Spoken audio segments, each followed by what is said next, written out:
गरिबांवर कारवाई, धनदांडक्यांना अभय. शेवगाव नगर परिषदेच्या अतिक्रमण मोहिमेवर वंचित बहुजन आघाडीचा सवाल. सोनारपेठ, जैन गल्ली, मोची गल्ली व धर्मशाळा परिसरातील अतिक्रमणावर कारवाई का थांबली? मुख्य अधिकाऱ्यांना न्यायालयीन लढ्याचा इशारा. शेवगाव नगर परिषदेने अतिक्रमण हटवा मोहिमेदरम्यान गोरगरिबांच्या अतिक्रमणावर कठोर कारवाई केली. मात्र शहरातील धनदांडक्यांच्या अतिक्रमणावर कारवाई करण्याची वेळ येताच ही मोहीम थांबविण्यात आल्याचा आरोप करत वंचित बहुजन आघाडीने नगर परिषदेच्या भूमिकेवर तीव्र नाराजी व्यक्त केली आहे. नगर परिषदेच्या मुख्य अधिकारी विजया घाडगे यांनी सोनारपेठ, जैन गल्ली, मोची गल्ली व धर्मशाळा परिसरातील अतिक्रमणधारकांना अतिक्रमण काढण्यासाठी 21 दिवसांची मुदत दिली होती. मात्र तब्बल 2.5 महिने उलटल्यानंतरही संबंधित भागातील अतिक्रमणे कायम असून न नगर परिषदेने कारवाई केली न संबंधितांनी स्वखुशीने अतिक्रमणे हटविली असा आरोप करण्यात आला आहे. यामुळे अतिक्रमण हटवा मोहीम केवळ गोरगरिबांपुरतीच मर्यादित होती का असा प्रश्न नागरिकांमध्ये उपस्थित होत असल्याचे वंचित बहुजन आघाडीचे राज्य उपाध्यक्ष किसन चव्हाण यांनी म्हटले आहे.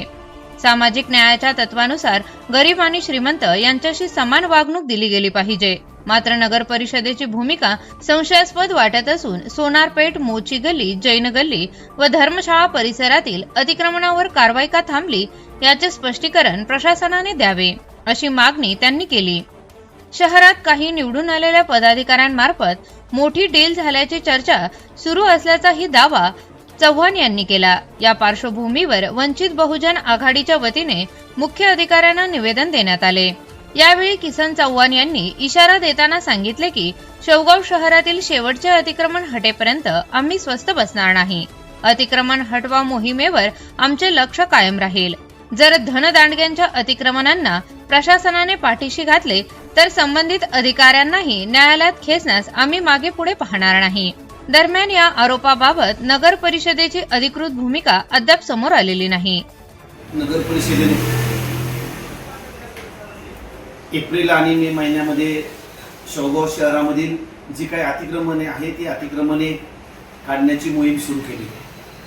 वास्तविक पाहता शेवगाव शहरातील माजी नगरसेवक एका ठराविक भागातलं अतिक्रमण काढण्याच्या अनुषंगाने उच्च न्यायालयाच्या औरंगाबाद खंडपीठामध्ये एक याचिका दाखल केली होती आणि त्या याचिकेला अनुसरून नगर परिषदेनं, विशेष करून नगर परिषदेच्या ज्या काही मुख्य अधिकारी आहेत घाडगे मॅडम, त्यांनी आणि पदाधिकारी यांनी मिळून शेवगाव शहरातले ठराविक भागापुरतं जे अतिक्रमण काढायचं होतं ते न काढता त्याचा संदर्भ घेऊन शेवगाव शहरातली शासकीय जागेवरची अतिक्रमण त्यांनी जोरात काढली. एप्रिल आणि मे महिन्यामध्ये ही अतिक्रमणं काढण्याची मोहीम चालू होती. नोटिसा दिल्या होत्या, 7 दिवसाची मुदत दिली होती. रस्त्यावरती अतिक्रमण गोरगरीब लोकांची होती. कोणी टपरी चालक होतं, छोटे मोठे व्यावसायिक अतिक्रमण करून अनेक वर्षांपासून आपली उपजीविका, कुटुंबाचा उदरनिर्वाह ते भागवत. 7 दिवसाची मुदत दिली. अतिक्रमण जर काढली नाही तर ती त्यांनी जेसीबी आणून सगळी अतिक्रमण. त्यावेळी देखील शहरातल्या आम्ही सगळ्यांनी संबंधित जी अतिक्रमण काढत होते त्याला आम्ही विरोध केला. तो विरोध याच्यासाठी होता की अतिक्रमण काढण्याच्या अगोदर तुमच्याकडे अतिक्रमण धारकांचं पुनर्वसन करण्यासाठीचा बी प्लॅन काही आहे का? कारण अगोदरच मागच्या वर्षी रस्त्याच्या कडेची असणारी जी अतिक्रमण ती शासनाने काढली तेव्हा देखील सगळ्या या व्यावसायिकांचं कंबरड मोडलं होतं. हे रस्त्यावरती आली होती. आता परत वर्षभरानंतर थोडीफार स्थितीस्थावर झालं होतं, परंतु नगर परिषदेने ती अतिक्रमण सगळी काढली आणि जे छोटे छोटे वर्षानुवर्षापासून 50-50, 60-60 वर्षापासून जे अतिक्रमण धारक होते त्यांची अतिक्रमण काढली ते रस्त्यावरती आहे. आम्ही 5 दिवस आंदोलन केलं. आम्ही अतिक्रमण काढण्याच्या विरोधामध्ये नाही आहोत. अतिक्रमण निघालं पाहिजे, परंतु अतिक्रमण काढत असताना त्याचं पुनर्वसन झालं पाहिजे. तुमच्याकडे बी प्लॅन असला पाहिजे.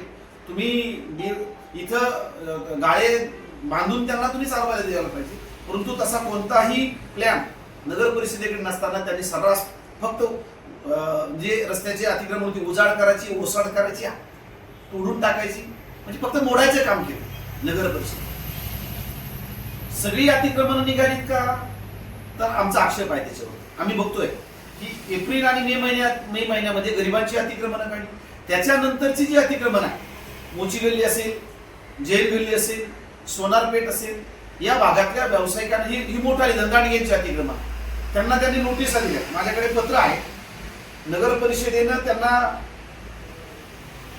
पत्र दिलेलं आहे, नोटिसा दिल्या.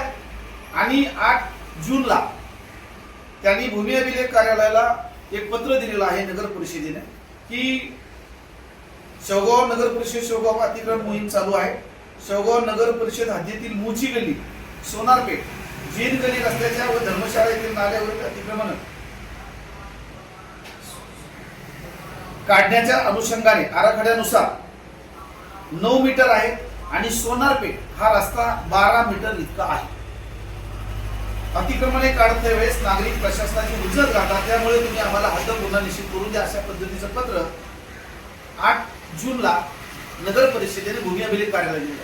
त्याला उत्तर म्हणून भूमी अभिलेख कार्यालयाने नगर परिषदेला पत्र दिलंय 2 दिवसानंतर 10 जूनला की आपण जी काय अद्ययावत प्रणाली सुरू झालेली आहे त्या वेबसाईट वरती जाऊन ऑनलाईन तुम्ही अर्ज करा, अशा पद्धतीचे पत्र भूमी अभिलेख कार्यालयाने 10 जूनला दिले. मी परवा नगर परिषदेच्या मुख्याधिकारी गाडगे मॅडम यांना फोन केला आणि त्यांना सांगितलं की तुम्ही जी काही मोहीम सुरू केली होती अतिक्रमण काढण्याची, तुम्ही सोनारपेठ जैन गल्लीला 21 दिवसाची मुदत दिली होती, आता 21 दिवस नाही, पावणे 2 महिने झाले. 1 इंचही अतिक्रमण स्वतःहून त्या लोकांनी काढलेलं आहे, त्या व्यावसायिकांनी. आपण देखील त्याच्यावरती काही कारवाई केली नाही, आपणही मुंबळून गप्प आहे. प्रकार काय ते म्हटलं आम्ही भूमी अभिलेखला पत्र दिलं. जेव्हा भूमी अभिलेखला पत्र दिलं त्यांचं उत्तर असं आलं नाही असं त्या म्हटल्या, तेव्हा आम्ही भूमी अभिलेखच्या कार्यालयाशी बोलू. ते म्हणले 10 जूनला आम्ही त्यांना पत्र दिलेलं आहे. परत आम्ही मॅडमला विचारलं तर मॅडम म्हणल्या ते पत्र आमच्या कार्यालयात प्राप्त झालेलं नाही. म्हणजे पावणे 2 महिने झालेले आहे. भूमी अभिलेखवाले म्हणतात आमच्या जावक रजिस्टरला नोंद आहे. आमच्या कार्यालयात एक व्यक्ती जो नगर परिषदेमध्ये ते पत्र दिलेलं आहे आणि नगर परिषदेच्या मुख्याधिकारी म्हणतात की आमच्याकडे या पत्राची नोंदच नाही.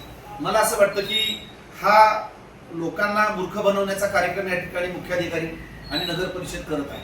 आम्ही सामाजिक न्यायाची लढाई लढणारी माणसं आहोत. जो गरिबाला न्याय आहे. कॉंग्रॅच्युलेशन्स वहिनी, बाळ झाल्याबद्दल. पण मी ऐकलंय डिलिव्हरी फार क्रिटिकल होती. आता ठीक आहे ना सगळं? अगं होता थोडा प्रॉब्लेम, पण स्त्रियांच्या आरोग्याची संपूर्ण काळजी घेणारं मातृसेवा होतं ना साथीला. सगळं सुरळीत झालं. किशोर वयापासून ते रजोनिवृत्तीपर्यंत स्त्रीच्या आरोग्याची संपूर्ण काळजी घेणारं अहमदनगरमधील पहिलं स्त्री रुग्णालय Matruseva women's hospital, obstetric ICU. किशोरवयीन आणि विवाहपूर्व समुपदेशन, गरोदर माता तपासणी आणि प्रसूती, पहिल्या सिझेरियन नंतर नॉर्मल डिलिव्हरीची सोय. मातृसेवा विमेन्स हॉस्पिटल, सक्कर चौक, नवीन टिळक रोड, अहमदनगर. फोन 9850 20 0017.